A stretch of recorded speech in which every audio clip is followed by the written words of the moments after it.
دیا تھا نا وہ تھا کہ اگر میں یہ پین ثابت نہیں کر سکتا ہوں کہ میں نے کہاں سے خریدا تو مجھے چوری میں پکڑ سکتا تھا، لیکن انہوں نے الٹ دیا۔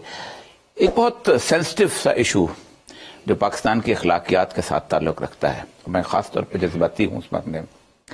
رسول اکرم صلی اللہ علیہ وسلم کے بارے میں انس بن مالک نے کہا ہے کہ صرف ایک دفعہ آپ چھری لے کے ایک آدمی کے اوپر چڑھ دوڑے تھے جو آپ کے دروازے میں پیپ کر رہا تھا، اور ممکن تھا کہ آپ اس کی آنکھ نکال دیتے۔ انسانی زندگی کے اندر آپ نے فرمایا اس کعبے سے زیادہ ایک انسان کی ذاتی زندگی مقدس اور اہم ہے۔ یہ جو کلچر اس ملک کے اندر پیدا کیا جا رہا ہے، یعنی ایوین ایوارڈز پورنوگرافی کے ہوتے ہیں، اس میں بھی سپائی کیم اور ہڈن کیم موویز نہیں آتی، اور اس ملک کے اندر ہر اینکر پرسن اس کو ڈسکس کرتا ہے۔ ذاتی زندگی تو اللہ کہتا ہے کہ ہر بندے کی جس طرح کی بھی ہو، جیسی بھی ہو، اس کی اور اللہ کے ساتھ تعلق ہے، اس کو بھی چھوڑ دے۔ لیکن اس کمپنی کا مینیجر کون ہے جو لے کے آ رہا ہے؟ دیکھیے اور یہ جی، میں اس کے اوپر میں نے تو برطانیہ میں ایک آرٹیکل لکھا تھا۔ میں جب برطانیہ گیا نا، شروع میں 1971 کی بات ہے، تو ایک وہاں بہت بڑی ایک چینج آیا، ایک انقلاب آیا۔ اس کو کہتے تھے sex, drugs and rock and roll culture. وہ ہوا کیا کہ اس سے پہلے وہاں بھی بڑے نارمز تھے۔ آپ حیران ہوں گے جو چیزیں یہاں آج ٹی وی میں دکھائی جا رہی ہیں برطانیہ میں نہیں دکھا سکتے تھے۔ اور وہ بڑی ایک کنزرویٹو سوسائٹی تھی۔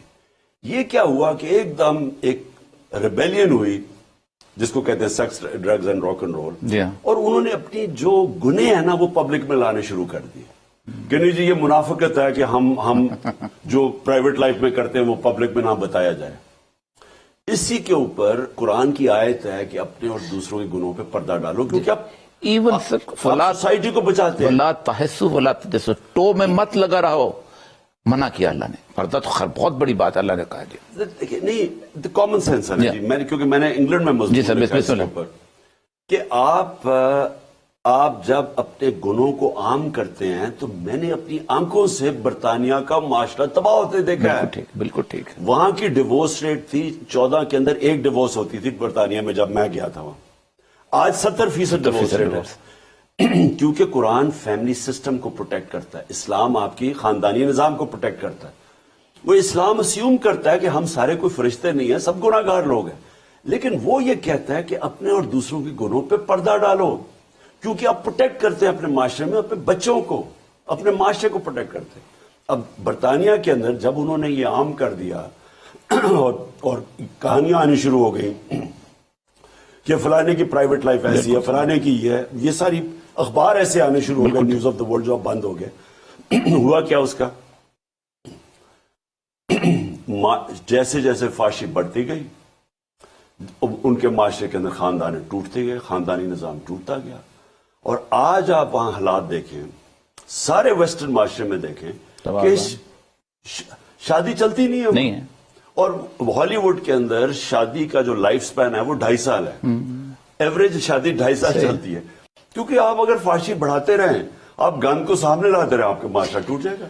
لیکن ہمارے معاشرے کا اور بڑا گند ہے کہ ہم اس کو پولیٹیکل گینز کے لیے فحاشی کراتے، اس سے زیادہ بری کیا چیز ہو سکتی ہے؟ یہ تو جی اب بات کیا، پرانے زمانے میں تو چلے پھر بھی ٹیپس ٹھیک ہی ہوتی تھی کسی کی ایکچوئل ٹیپ۔ اب آپ آدھے گھنٹے بیٹھے، ایسا سافٹ ویئر ڈیولپ ہو گیا اور آرٹیفیشل انٹیلیجنس کے ذریعے آپ یقین کریں کہ فرینزک بھی نہیں بتا سکتا کہ آپ نے ریل کیا یا آپ نے بنایا۔ تو اب تو ایک انڈسٹری بن گئی ہے، اتنا ساروں کو بلیک میل کرنے کے لیے یہ ٹیپس ہیں، یہ آڈیو ٹیپس ہیں۔ اس کا مقصد کیا ہے؟ اس کا مقصد یہ نہیں ہے کہ آپ کوئی معاشرے کے اندر کسی کی اصلیت سامنے لے کے آ رہے ہیں، اس کا مقصد یہ بلیک میل کرنا، گند اچھالنا، اور کوئی فکر نہ کرنا کہ اس کا اثر آج۔ اور یہ صاحب بچوں کے پاس موبائل فون ہے، 8 سال کے بچے موبائل فون لے کے پھرتے ہیں، اب ان کے موبائل فون کے اوپر آپ یہ گند لے کے آ رہے ہیں، آپ سوچیں اس کا معاشرے میں سوشل میڈیا سے زیادہ مین سٹریم میڈیا میں یہ گفتگو ہوتی ہے۔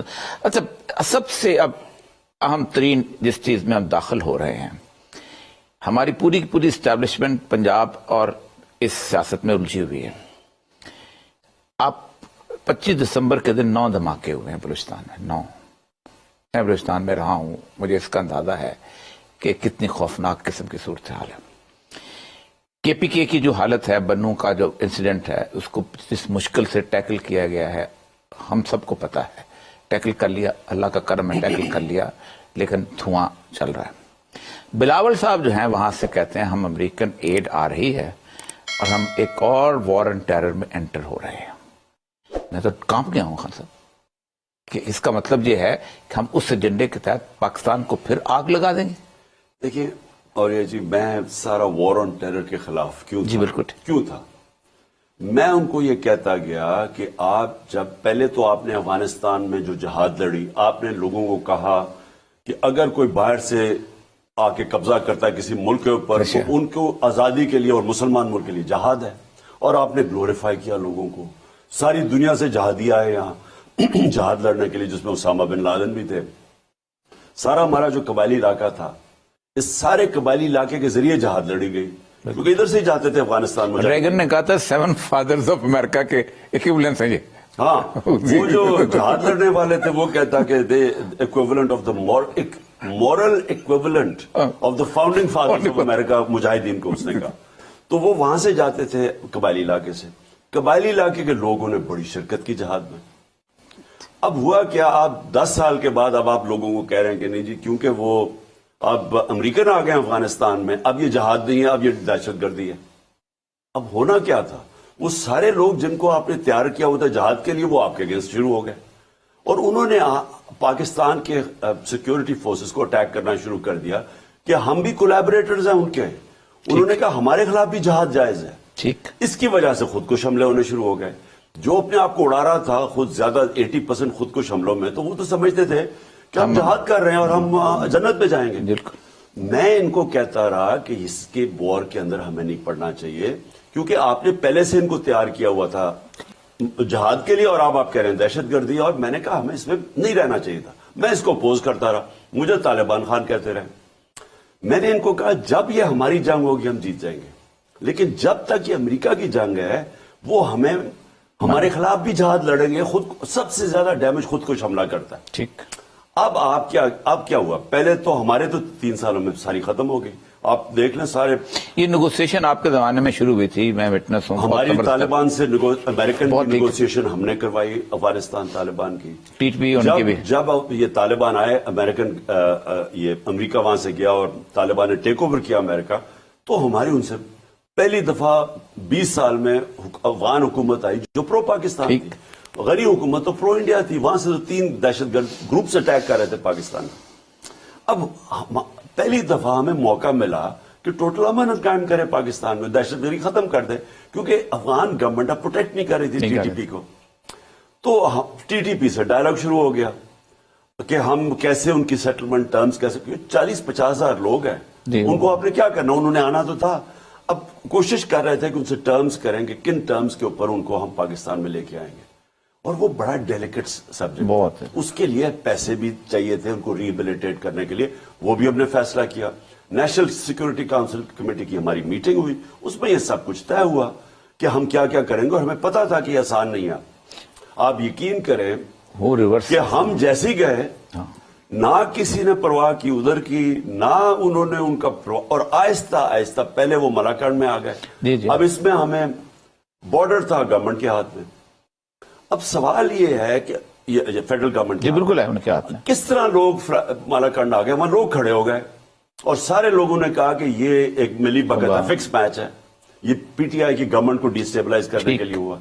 اس کے بعد یہ بڑھتا گیا، ادھر سے مالاکنڈ سے ختم ہوا، وہاں چلے گئے، ادھر سے اب اوپر سے شروع ہو گیا. اب یہ بڑا خطرناک ہے. اس میں اگر ہم نے عقل سے ناکام کیا، اگر ہم نے پھر استعمال ہوئے کہ جی کسی اور امریکی ایجنڈے کے تحت ہم اگر ان سے ایڈ لے کے یہاں مار دھاڑ شروع ہو گئی، وہ پھر جہاد ہمارے اوپر ڈکلیئر کر دیں گے. اور میں آپ کو یہ کہہ رہا ہوں کہ اس باری ہمارا جو ملک کے معاشی حالات ہیں ہم اس کو برداشت نہیں کر سکیں گے. کسی نے ہمیں مدد بھی نہیں کرنی. وہ امریکہ کے جو پینٹس آنے ہیں بلاول صاحب جو لے کے خوش ہو رہے ہیں، تو پہلے بھی جو آئے ہیں امریکہ کے جو پیسے انہوں نے دیے ہیں مجھے بتائے ہیں $100 ارب سے تو زیادہ پاکستان کو. ٹرمپ یہ تو کہتا ہے کدھر گئے وہ نہیں، اور وہ جو $20 ارب سے کیا فائدہ ہوا. تو ہم یہ جو اپنے آپ کو بیچتے ہیں، دیکھیں اتنا نقصان پہنچایا دونوں یہ پیپلز پارٹی اور نون کی حکومتوں نے 90 کی دہائی میں.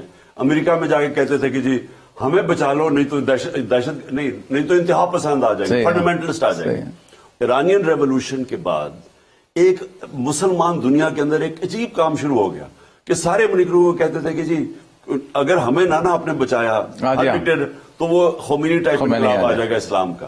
وہ اسلام سے ڈراتے تھے پورے مڈل ایسٹ سارے. نہیں, مڈل ایسٹ میں بھی ہر کوئی ڈکٹیٹر یہ کہہ رہا تھا کہ میں لبرل ہوں, ماڈریٹ ہوں, اور باقی یہ انتہا پسند ہے. یہ جا کے خواجہ آصف فارن منسٹر تھا, ان کو کہتا کہ ہم لبرل ہیں اور یہ لیکن عمران خان اور اس کی پارٹی پی پارٹی اور رائٹسٹ ہے. سو یہ لوگوں کو خود جا کے پاکستان کا امیج تباہ کرتے تھے. خود کہتے تھے کہ ہم پاکستان میں بہت بڑی انتہا پسندی ہے اور ہم لبرل ہیں, تو خود پاکستان کا امیج خراب کرتے تھے.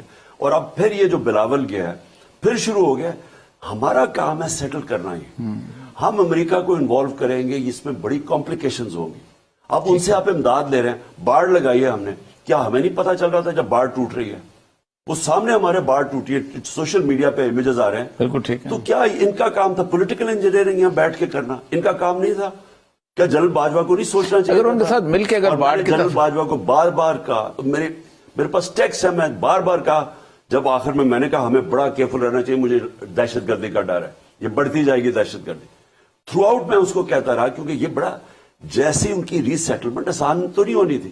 اب کیا ہوا ہے, انہوں نے میر علی میں کھڑا کر دیا طالبان کا جھنڈا, مرم شاہ میں انہوں نے بازار میں جا کے طالبان کا جھنڈا لگا دیا. تو اگر یہ بڑھتا گیا, اس کے ساتھ مجھے کوئی شک نہیں کہ ہماری سیکورٹی فورسز میں بڑی قربانی کرنے, لیکن اگر پبلک سپورٹ نہ ہو تو کیا کریں گے؟ نہیں جی, لیکن اگر معاشی طور پہ ہم معاشی طور پہ بھی ختم ہے, ہمارے پاس پیسہ کدھر ہے اب یہ ایک اور جنگ لڑنے کا, اور سارا بوجھ پڑ جائے گا کے پی حکومت کے اوپر کیونکہ وہ مرج ہو گیا. تو وہ اب, اور پولیس کیسے ان کے سامنے کھڑے ہوگی؟ نہیں, پولیس کو آپ ایکسپیکٹ کر رہے ہیں, نہیں کیا گیا. لوگ جو فوجوں کے سامنے لڑتے رہے ہیں, اب وہ پولیس ان کا مقابلہ کرے گی.